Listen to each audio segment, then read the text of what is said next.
All right, good morning, everybody.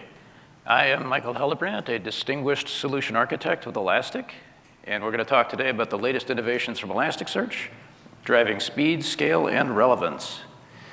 The agenda today is going to start mostly with a focus on relevance. We're going to talk a good amount on relevance innovations powered by vector search, what it is, the power of it, how to implement it, common use cases, things like personalization, how you can actually ingest your data to use it. And then we're going to spend the rest of the presentation talking about performance improvements that have shown up in the recent versions of Elasticsearch. So vector search, in a nutshell, allows you to do things like copy a picture and use it to be able to look for other similar things. So that's not really a common search use case that people have expected to be able to do.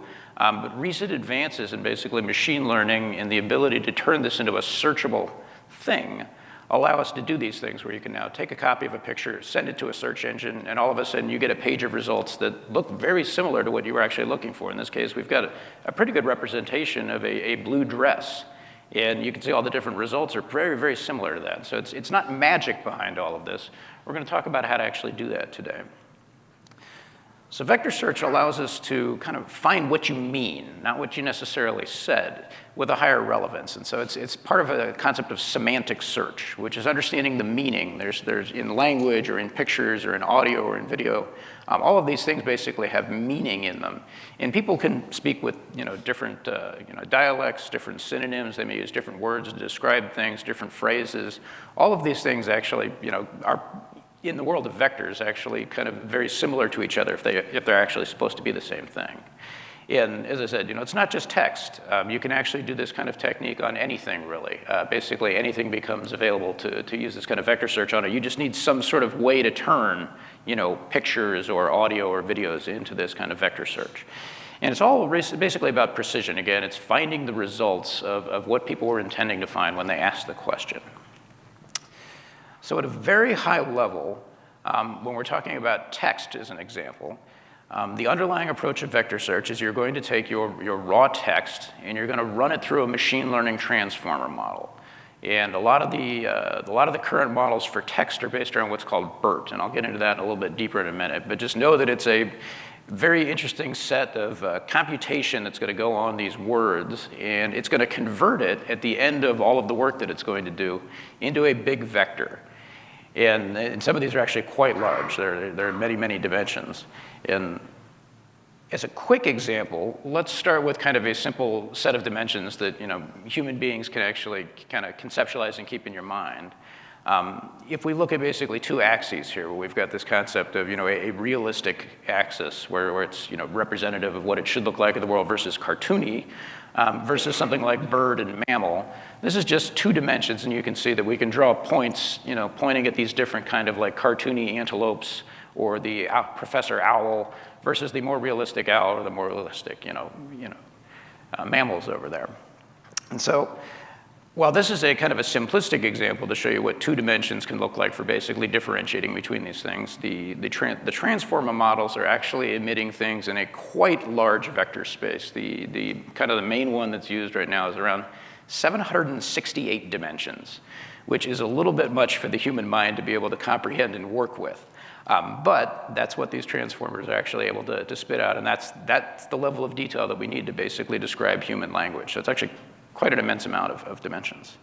And so what we've got to do is basically, on the left-hand side here, we've got to take all of our inputs. And again, we've got to bring that data, we've got to go ahead and vectorize it. So that's going to be transforming it, storing these vectors. And on the right-hand side, we have basically the queries that are coming at this data, whether this is end users, batch processes, what have you.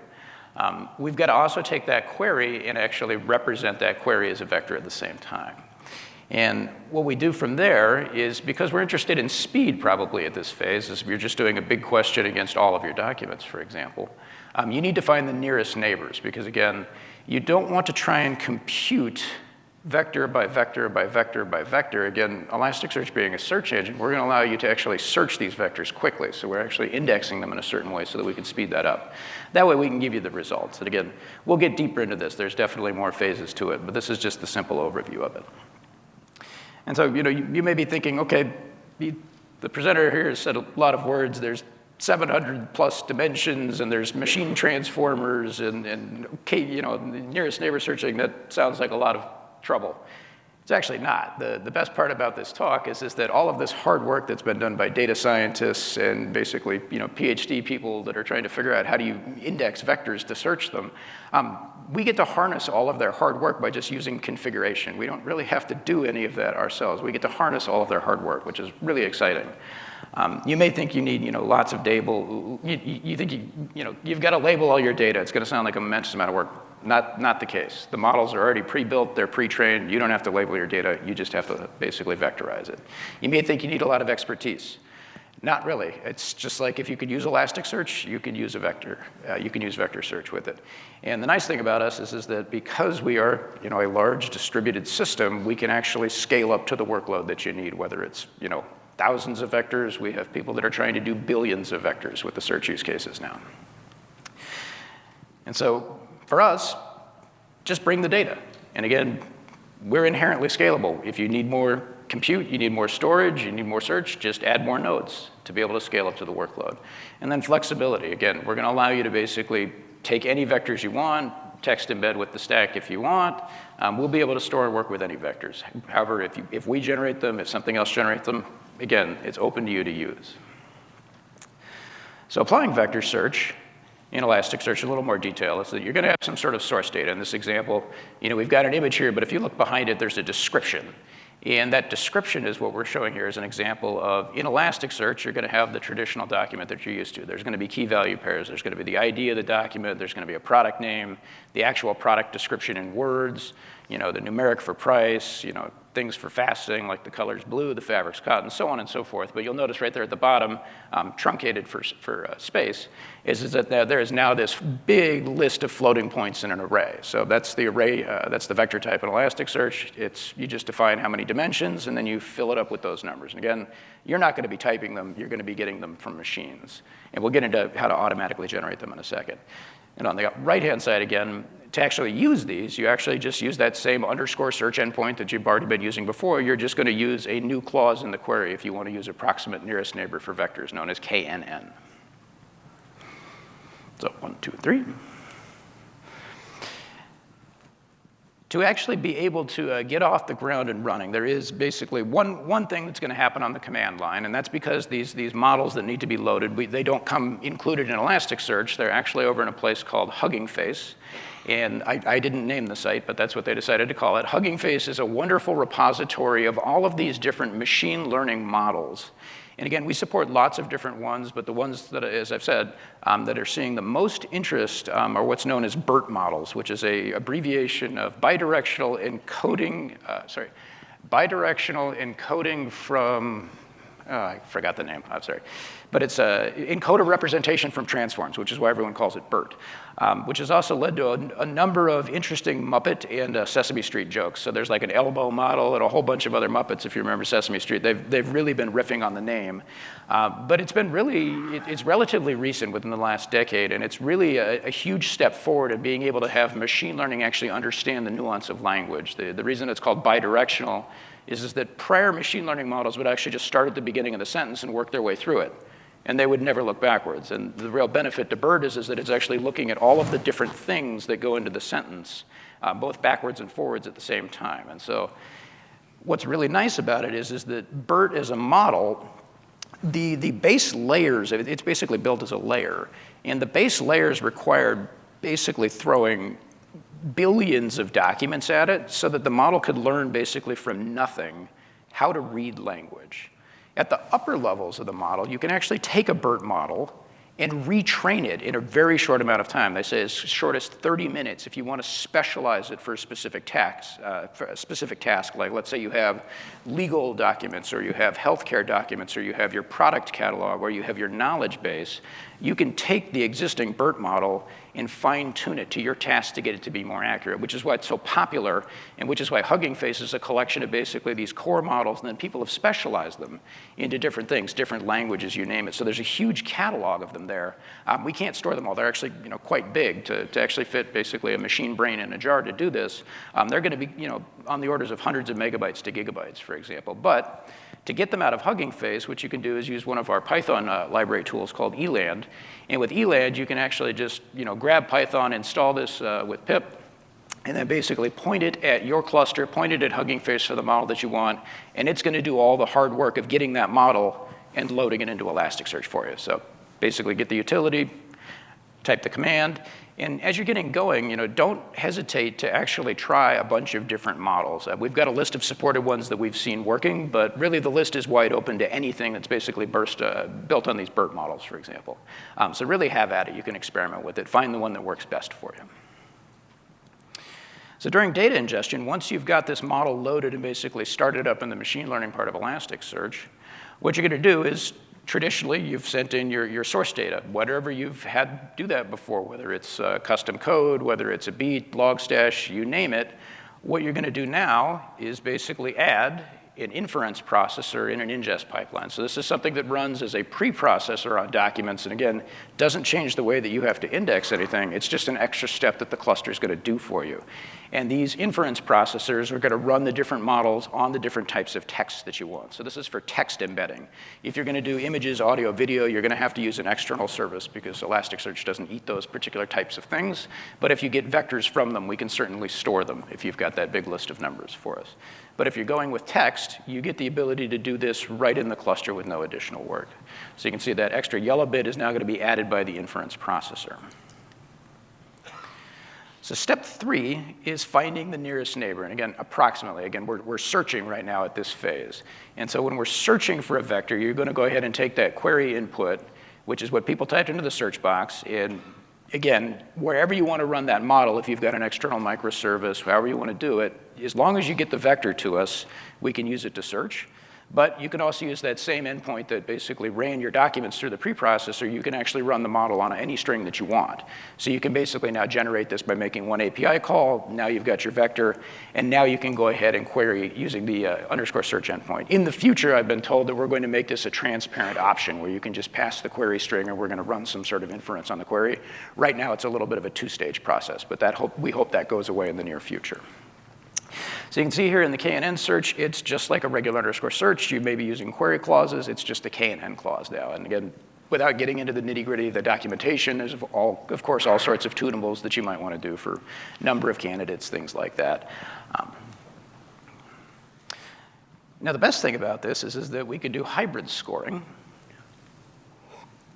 And hybrid scoring means that you don't have to choose one or the other. You can actually have a single query that contains both what you're used to with BM25, all of the boosts that you may have built, your multi-matches on your categories. Again, as a product catalog, you've probably built a very finely tuned search engine to get the results that you want.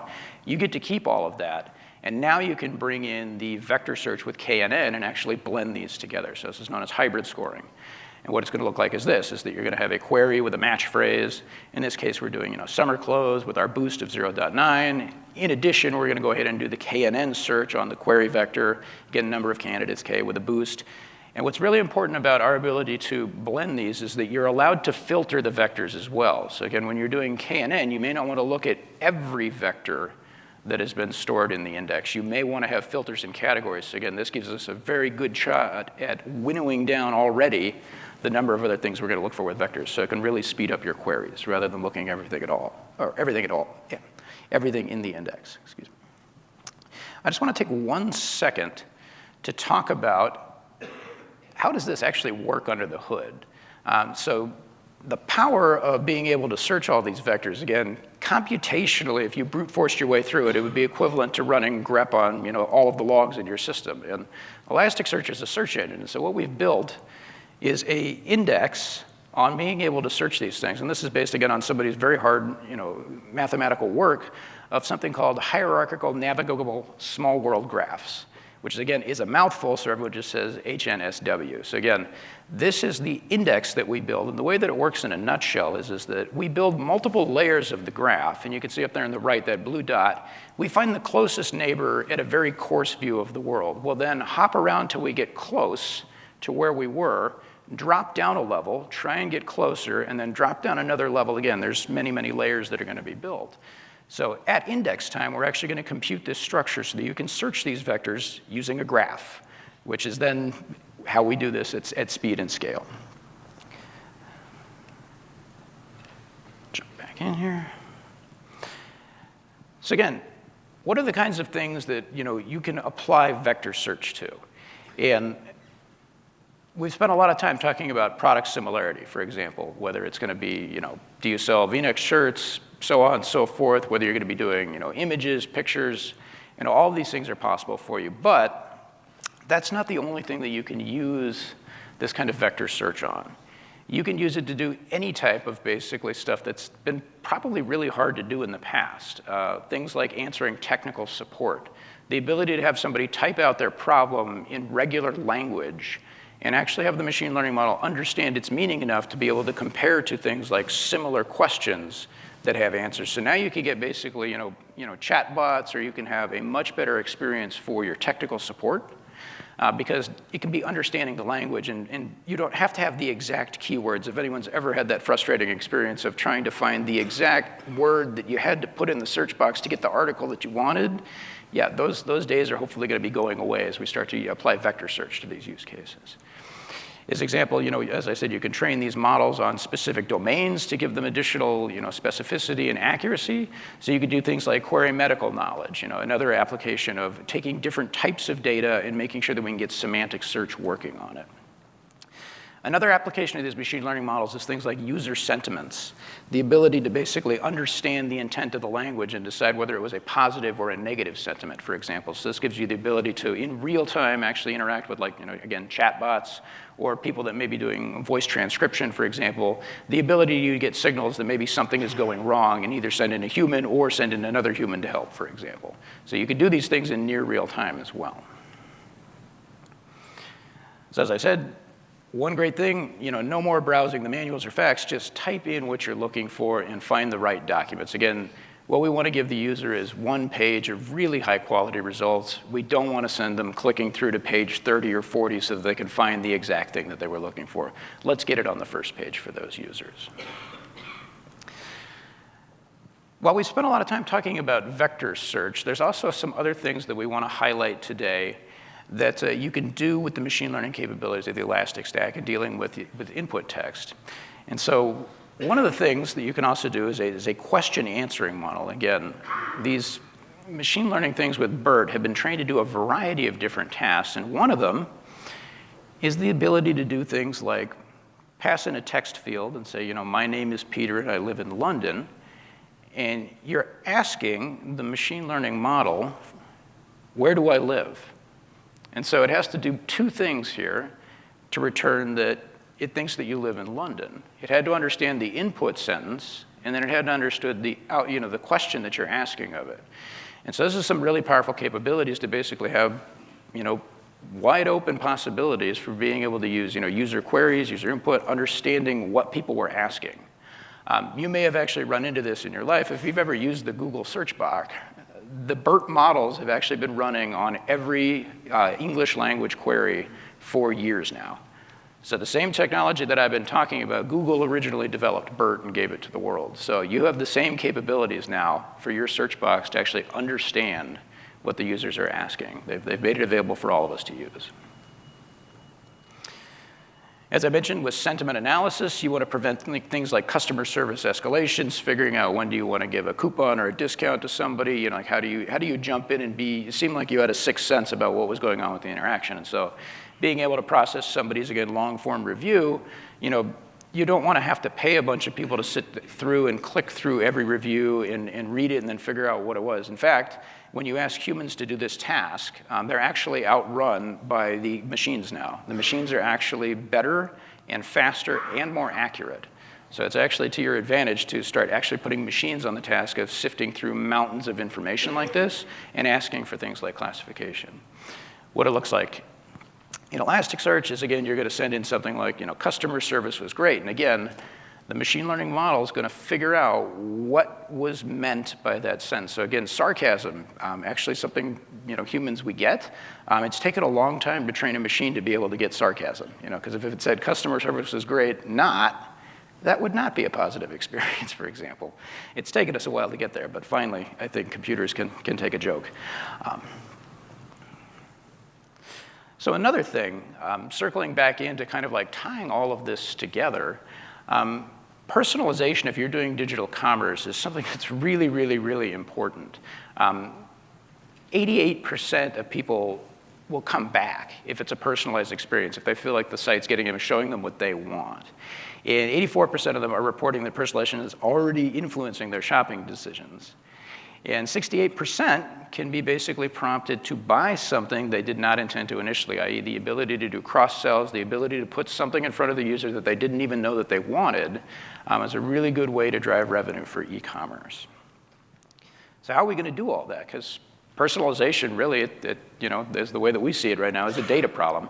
We've got to be able to get the ingestion of personalization. We've got to be able to do the analysis of it. And we need to be able to basically present it back to the users and the analysts that need to be able to make these decisions.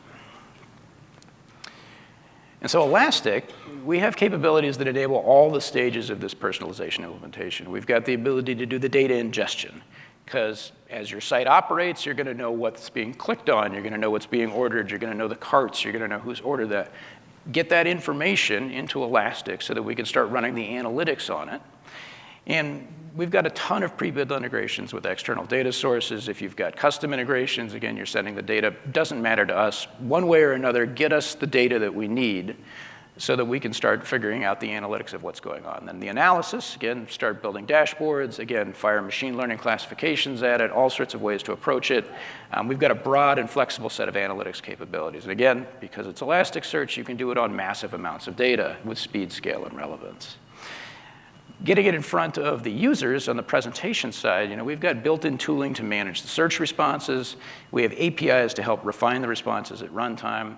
And if you haven't used the search UI, it'll really accelerate your development. If you want to put a search box in your site, you can fire it again at our enterprise search, our app search, or even raw Elasticsearch, which is a real fast way to get up and running if you need to build your own custom search experience. Again, if you're not trying to run a store through Kibana, you're going to be putting some sort of front end on it. So the search UI is there for you to help you out. And as you work your way up the personalization journey, we want you to get started with these. So again, if you're using app search, for example, which does embed the power of vector search in it now, you get things like built-in usage and metrics tracking. Again, how many clicks did you get? What people queried for it? How many things went through it? Those analytics are going to be automatically collected for you. From that, you can bring in additional data sources outside of Elastic. You can build your holistic user insights. You're going to basically start sending your data scientists to figure out things like, OK, how do we actually create a vector for the user preferences? And once you have that, you have the ability to now, in a singular query with Elasticsearch, start with those terms, get the approximate vectors, and then move into a fine re-ranking of, again, thinking of things moving around on the page depending on the user's preferences. Now you can run the hardcore mathematical dense vector operations to get exactly what the user wants. And in addition to that, you've probably got a marketing department too, and they're going to have a say on where they want things to move around. So in a single query, you could have 4 different competing forces, but it's just a singular query API. So it can really help personalize the experience for users, make marketing happy, and be fast. If you need to go ahead and crawl or connect searchable data, again, we've got all sorts of different ways to get data into the stack. We've got a native web crawler now. We'll do things like PDF extraction using our enterprise search product, where basically you can crawl internal document repositories. But if that's where your data is for something else, we have an easy way to go get it. We've got native connectors for Mongo, GitLab, MySQL. We have open code connector clients, Ruby and Python, again, embedding libraries, sending data. And then we've got other new connectors in the Pi framework.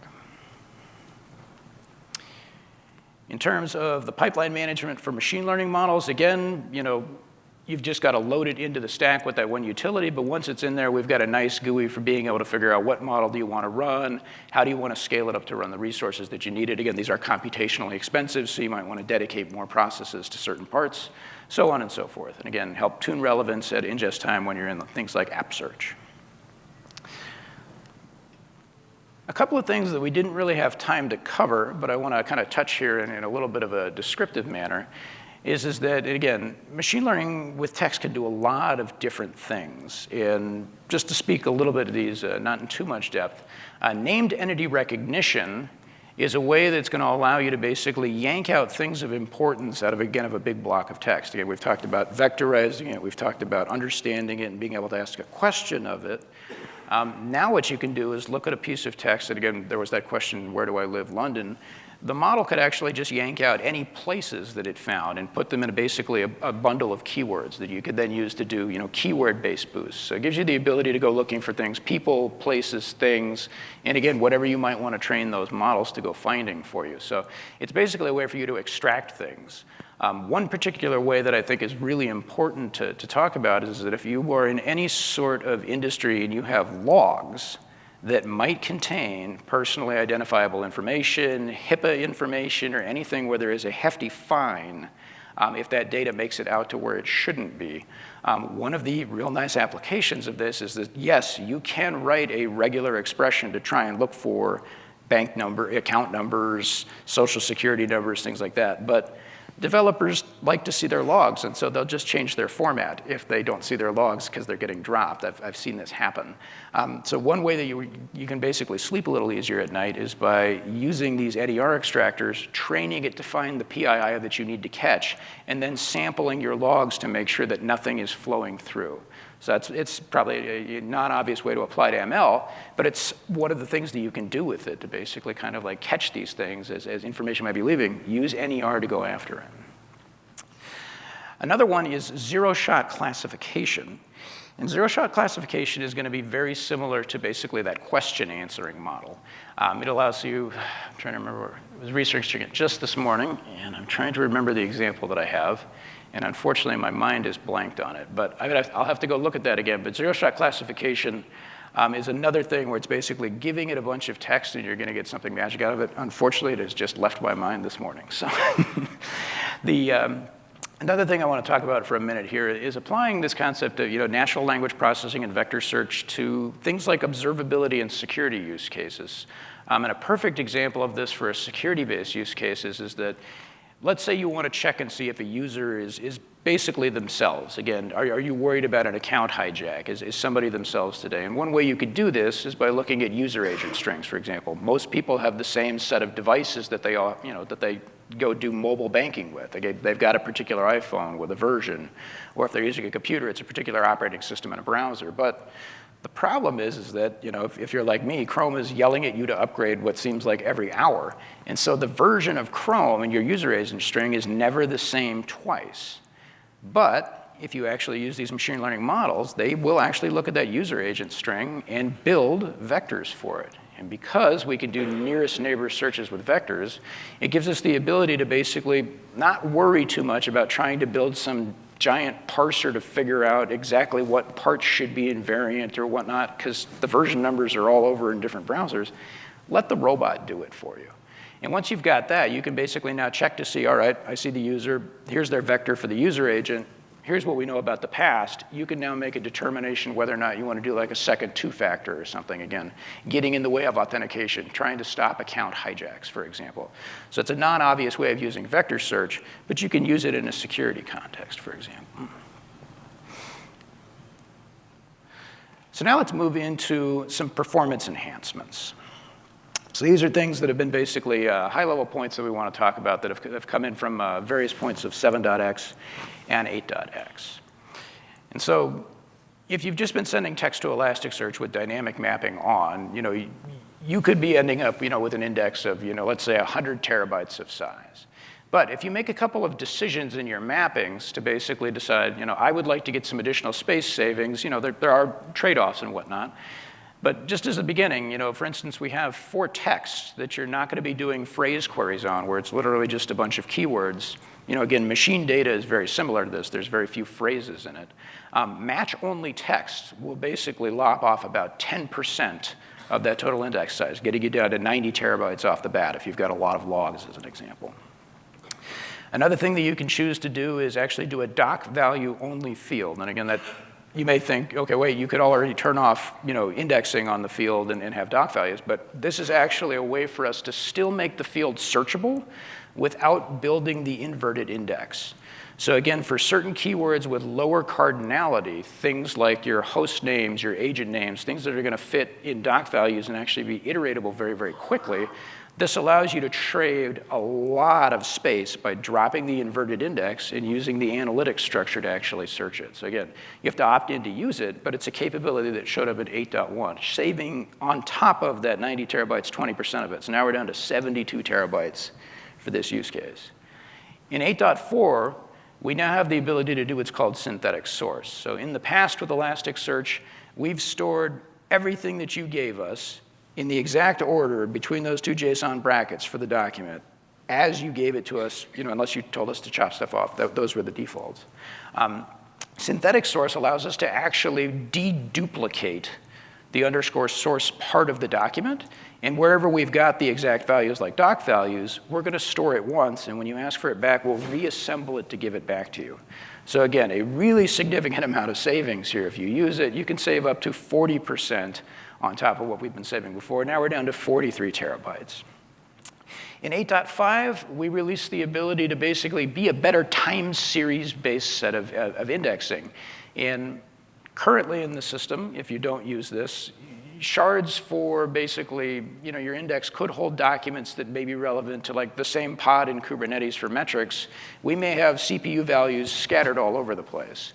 In a nutshell, what the TSID is going to be doing is it's going to be routing and sorting all of the relevant information for basically some sort of metric source in the same shard, which is going to allow us a significant savings in being able to do things like derivatives of counters at scale. If you've ever run into the too many buckets problem because you stretched out time too much looking at derivatives, that hopefully is going to go away in the very near, well, actually it is. It's going to go away in the near future because it's here now. So now we can just basically do massive derivatives at scale, and we don't need to worry about overwhelming that poor coordinating node. And that can save you, again, another 30% because when we store things like with like, they compress better on the disk because compression is used everywhere. Now that we've sorted the data, we're going to get even more compression. So at the end of the story here, we're now down to 30 terabytes on disk, starting from 100 terabytes. So these are the choices that you can make. So again, we've got 70% savings on disk, which again, saves you a lot of money. In terms of memory, in 7.16, we basically, if you're not using a shard, we basically unload that memory. Gives us the ability to say like 92% of the memory on idle shards. Again, holding shards open used to be really rough on the cluster. If you're not using it, we're not going to go ahead and hold it. So that's nice. That came in 7.16. 7.14, we have the ability now to avoid global ordinals in the composite aggregation, which is a mouthful to say, but if anyone's ever run into wondering, why do I see so much field data going on in my index, if you're looking at the index stats, the reason for that is that we have to build for terms aggregations that cross multiple segments. We have to build a memory structure, all sorts of fun stuff under the hood. But just know that we can skip this now. And this takes a lot of heat pressure off the system when you're doing things with like transforms or if you're running composite aggregations on your own. In 8.3, things got really exciting for sharding. We basically did a major overhaul in the way that we can handle shards in the cluster. So the old guidance, if you've spoken to Elastic or if you used it for a long time, is that we recommended that you never really have more than about 600 shards per node. We're now saying that the master nodes with the new overhaul is we can do 3,000 per gigabyte of heap, which means that you can now have 48,000 or so indices if you have a 30 gig heap master. So this really opens up the possibility of if you've ever had that dilemma of, I would really like to have a separate index for this data, but I don't want to have too many shards. You don't have to make that decision anymore. This now gives you the ability to really have an indexing strategy that is very reflective of whatever partitions and compartments you can put for your data. You don't have to try and pack things together anymore. It's not going to hurt the cluster. In addition to this, on the masters being able to manage an amazing amount of indices now, on the data nodes themselves, we've also kind of changed the way that they had to hold all the mappings and whatnot, all the deep stuff under the hood. But now it's down to about 1 kilobyte per field. For all the different indices. So again, that gives you a huge amount of heap to be able to fit however you need to lay out your data. So if you've ever run into the, too many fields in an index, again, you may have increased the size and kind of made that gamble, but now you can just keep everything in a nice tidy set of fields, put them in their own indices, and again, you can now lay out the data as however you need to basically make it fit. So you don't have to worry about those memory pressures anymore. So this is very exciting because I've been using Elastic a very, very, very long time, and I've had to guide people into very hard decisions on sharding. I'm so happy I don't have to do that anymore. It's just split that data up. So let's talk about performance. We've talked about storage savings. We've talked about memory pressure improvements. What can we do now with speed? So again, we don't just rest on our laurels at Elasticsearch. The engineers are always trying to think up, how do we do it faster, better, cheaper? And this is the faster part. So in 7.11, they found a way to make date histograms go about 8 times faster, which is an amazing speed up. The way that they're doing that is that if you didn't know, the way that we represent time in Elasticsearch is a giant integer counting the number of milliseconds since 1970, January 1st, which is, of course, how everybody thinks about time, but that's how computers think about time. And the problem is that we've made life very exciting with daylight savings time. If anyone's ever worked with the Olsen time zone database, you would think it would be a small list of rules. No, it's like megabytes of human rules on like, if you're here, what time is it, depending on what time of year. So those calculations had to be done for every document to figure out what bucket should it land in when you're trying to do a date histogram. And so we realized that there's an optimization to maybe not even checking if you're not near any of those daylight savings time boundaries. So doing that allows us to basically process now billions of document scale, put them in these histograms super fast. We got an 8x speed improvement by basically doing things like that. In 7.13, we got the terms aggregation about 20% faster, and the way that we're doing that is, again, by basically using logic in following basically a decision tree of, if you've got the right basically layout in your terms aggregation, we don't even have to compute it. There's actually the data that we need stored somewhere else in the inverted index. And so when those situations hit, and they hit kind of quite frequently in many of our common use cases, you get the 20% faster on the terms aggregation. That's kind of what it works out statistically. When it works out, it's super fast, but it doesn't work out every time. So all in all, 20% faster on terms aggregations is pretty good, because that's pretty much the most common aggregation that we see used outside of the date histogram. In 7.14, if you're doing geospatial work, we decided that we weren't fast enough with geo. And so we rewrote it, and we have a geotile grid, geotile grid aggregation over the geoshape is now 15% faster. So again, figuring out how do we index and how do we search geospatial information even faster. 7.16, search after unsorted long fields got 20% faster. Didn't research that one in depth. In 8.2, our range queries got 20% faster. Again, they're constantly looking for things. In 8.2, we also released something that is really impactful. The random sampler aggregation is now giving you the ability to, let's say you've got 1 trillion documents. I've worked with a use case with a customer with 1 trillion documents. If you ask a question statistically of 1 trillion documents and look at all of them, it's going to take a while no matter what you do. But if you are willing to get a little bit of error into your calculations, you don't have to look at all 1 trillion documents anymore. You could look at a tidy subset, let's say 10 million of them, which again is really fast for Elasticsearch to do. 1 trillion takes a bit. But if you're willing to look at statistically 10 million of them and figure out things like what is the sum, what is the count of them, what are the 90th percentile of some metric in them, if you're willing to use statistics, you can potentially go 80 times faster in some of your calculations. Count is one of the ones that really works. I think date was the other one. Range queries actually got much faster as well. So again, the error I'm talking about could be on the order of low single percentages, but if you need speed, this gives you the ability to basically randomly sample the data. So again, it's a very exciting thing that you can use in your aggregations. Another thing that's come out in recent versions is the ability to do basically searching a massive amount of data in minutes. And again, you can do, if you're willing to be patient, the way that this works is that all you really need is one node that we would call a frozen node in the cloud. But don't let that fool you for the search performance. You can choose to actually make that tier very, very, very fast. If you want to give it a rich cache, you can basically store almost everything in S3, the stuff that you're not writing, and basically transparently pull it out of an object store, just the chunks that you need. I've actually had a chance to sit down and really interview the engineers to talk about how this works under the hood, because it basically seemed too good to be true to me, and it took me about 3 hours to get through it, so I can distill the 3-hour conversation with the developers to what we do under the hood is that, and you've been doing this probably with Kibana a lot, is if you've got a file beat -* index pattern, That's actually technically asking the cluster to look at every single index that matches that pattern, but have you ever wondered why the first 15 minutes, that you look at it, why is it so fast, even if you may have a whole bunch of stuff online? And the reason for that is that everything that's open in the cluster, we will do things in a little memory structure called the points data structure. And this points data structure holds the mins and the maximums of things that are numeric because they can be basically put on a number line. Time is one of those things. Remember, it's a giant integer from 1970?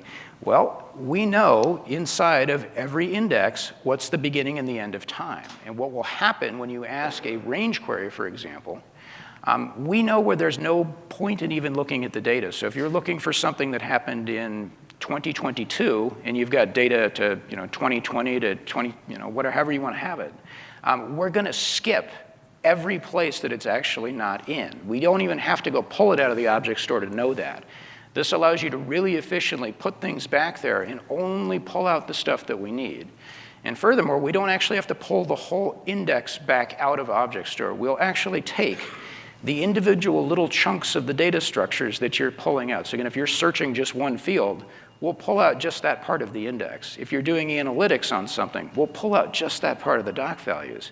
And if you're pulling out individual documents, we pull out just that chunk of underscore source, which really allows you to address something on the order of like 1,000-fold of index data in the object store. So again, that petabyte, you could be having a cache of a terabyte, for example, of disk to actually make it searchable and usable. And because it's a cache, as you continue to refine your searches, the user experience, if they start with a big funnel and they work their way down to something they're looking for, their subsequent queries are on disk, so they're going to be very, very fast. And so, while you might see it as the word frozen, don't let that fool you. This can be actually very, very fast and very, very, very cost effective. And the best part is that, again, you don't really have to do anything special. The index that's stored in the object store is the same index that you started with over in the hot tier. It's the exact same data structures. It's just being accessed in a very, very different way. And so conceptually, as you think about it, if you're accessing it frequently or you're writing it right now, that's what we call the hot zone, and that's where we've basically got to take those writes. As soon as we're done writing to it, you may need to put it in a warm tier if you need to update it. Again, if you've got a PII use case, you may need to go redact it. We still need to be putting it in a place where you can update it, for example. Once you're done ever needing to update it, it becomes immutable. We can put it into basically what's known as a fully mounted searchable snapshot. So again, I was just speaking about the partially mounted, the frozen one. We can actually keep a single copy on disk if you need higher speed access to something. It's still backed by the object store. So the cluster only needs one copy of it. It doesn't need two for high availability like it does in the hot and the warm tier there. And then we just talked about, accessed intermittently and then accessed, rarely. You can put, again, whatever you need to for that particular, set of the partially mounted searchable snapshots. I have one important thing to comment on too. This is a future-looking statement. So again, this is a roadmap item. We have been working on a serverless Elasticsearch. So again, this is very exciting for us because we know that running a cluster has a lot of choices. You have to know all of these different nodes. You have to know how much RAM do I need, how much disk do I need, and administering a cluster, keeping it running has become quite a pain. You have to be, there's a level of expertise that you need to do it, easily. What we want to do is basically break that need. And our goal is to provide basically the same APIs that you're using today with Elasticsearch, but behind it is the serverless technology that is going to do things like auto-scale for you. So you don't need to know what you need. You just show up with your data or your query load, and we're going to auto-scale those. It's going to allow you to consume only what you need. The plan is to make it, versionless. So again, we are going to have stable go-forward APIs. Deprecations are going to take a really long time to roll through the system. So again, if you're building a search application on this, you will have stable APIs to run with for a very, very, very long time.